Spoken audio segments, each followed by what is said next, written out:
পাকিস্তানের বিপক্ষে দ্বিতীয় টেস্টে সাকিব আল হাসান থাকবেন কিনা তা নিয়ে আজই হতে পারে সিদ্ধান্ত। এই মুহূর্তে মিরপুরে আছেন রিপোর্টার সাব্বির মিথুন, সরাসরি যাচ্ছি তার কাছে। যেমনটা বলছিলাম, সাকিব আল হাসান ইস্যুতে বিসিবিতে আজও সভা বসতে যাচ্ছে, যেটা আসলে আনুষ্ঠানিক বোর্ড সভা বলা যায় না। তবে বিসিবি যারা পরিচালক রয়েছেন, অর্থাৎ নতুন যে সভাপতি ফারুক সহ আসলে বিসিবি পরিচালক যারা আছেন অন্যান্যরা, তারা সবাই আসলে বিসিবিতে বেলা 4টার দিকে হয়তো মিটিংয়ে বসতে যাচ্ছেন এবং সেখানে আসলে সাকিব আল হাসান প্রসঙ্গটাই সব থেকে বেশি গুরুত্ব পাবে। সেখানে আসলে যেমনটা গুঞ্জন রয়েছে, যেমনটা সূত্রের দাবি, সেখানে বলা হচ্ছে সাকিব আল হাসানকে দ্বিতীয় টেস্টে সাকিব আল হাসানকে নিয়েই খেলতে নামবে বাংলাদেশ দল।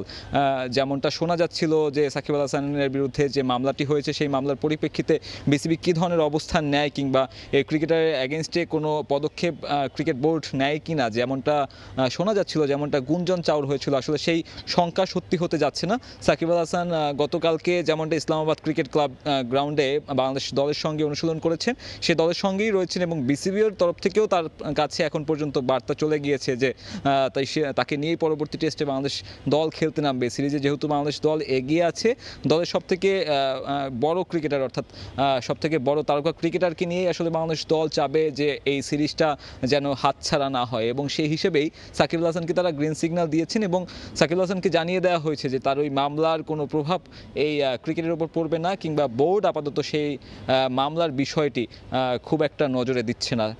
তো বলা যাচ্ছে যে সাকিব আল হাসানকে নিয়েই বাংলাদেশ দল রাওয়ালপিন্ডিতে দ্বিতীয় টেস্ট খেলতে নামবে, যে সিরিজে এরই মধ্যে 1-0 এগিয়ে আছে। এবং সেই সিরিজের পাশাপাশি যদি আমি বাংলাদেশ ক্রিকেটের কথা বলি, হোম অফ ক্রিকেটের কথা বলি, আজকে সকাল থেকে এবাদত হোসেনকে আমরা দেখেছি, যিনি কিনা সম্পূর্ণ ফিট হওয়ার জন্য চেষ্টা চালিয়ে যাচ্ছেন। এবাদত হোসেন আজকেও রানিং সেশন করেছেন, বল হাতে হাত ঘুরিয়েছেন, যদিও বা তার শতভাগ ফিটনেস এখনও ফিরে পাওয়া যায়নি। পাশাপাশি আমরা দেখেছি গামিনী ডি সিলভাকে, যিনি আসলে লম্বা সময় ছুটি কাটিয়ে বাংলাদেশে ফিরেছেন। আমার কাছে হোম অফ ক্রিকেট থেকে এখন পর্যন্ত এই ছিল সবশেষ। আমাদের সঙ্গে যুক্ত হয়েছিলেন মিরপুর থেকে রিপোর্টার সাব্বির মিথুন।